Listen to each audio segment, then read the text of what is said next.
The MLAs who support Rajasthan Chief Minister Ashok Gehlot will be leaving for Jaisalmer today, sources said, adding that the final decision will be taken at a cabinet meeting at 10 am.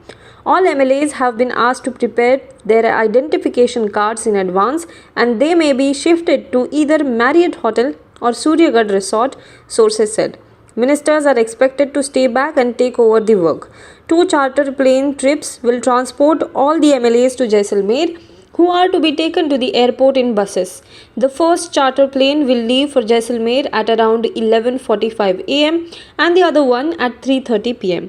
Jaisalmer police has been alerted of the developments ahead of this.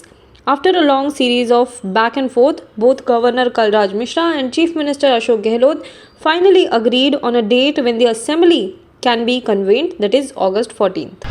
Taking the Indian tradition of distributing sweets on joyous occasion, the Ram Janmabhoomi Tirtha Kshetra Trust has made special preparations on the occasion of Ram Mandir's Bhumi Pujan ceremony as well.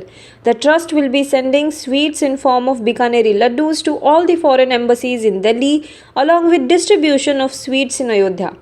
According to the officials of the Ram Temple Trust, orders have been placed for 4 lakh packets of laddus.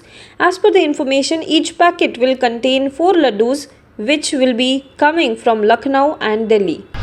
India reported a new record surge this morning in coronavirus cases with more than 55,000 fresh infections registered in the last 24 hours, the Union Health Ministry said, adding that over 6.42 lakh samples were tested on Thursday, which is the highest number of samples tested in a day since the beginning of the pandemic.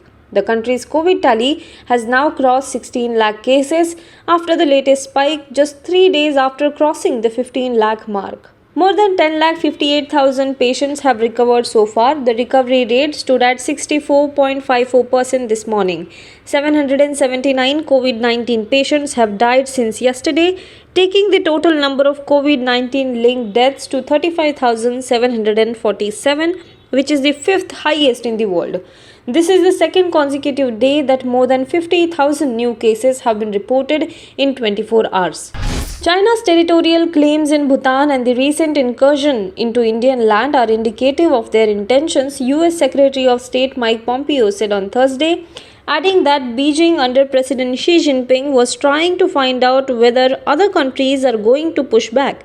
Indian and Chinese troops have been locked in a bitter standoff in several areas along the line of actual control in eastern Ladakh since May 5. The situation deteriorated last month following the Galwan Valley clashes that left 20 Indian Army personnel dead. China recently staked claim over the Sakteng Wildlife Sanctuary in Bhutan at the Global Environment Facility Council and opposed funding to the project. The investigation into the death of actor Sushant Singh Rajput will follow the money trail, the Bihar police have said. The actor's family had filed a cheating case against his girlfriend Riya Chakraborty. Rajput created 2 companies with Chakraborty and her brother as directors, the police said. The registered address of the 2 firms are a flat in Raigad's Ulve town in Maharashtra, owned by Chakraborty's father, investigation has revealed. The Bihar police are checking how money transferred from the actor's account was used. A police team visited several banks and looked into transactions and investments of the companies. Now be the first to know about the latest updates on our new news app. Go on your Android or iOS, search for HW News Network. Download our app, choose the language you prefer to get updates in, and be up to date with the latest news.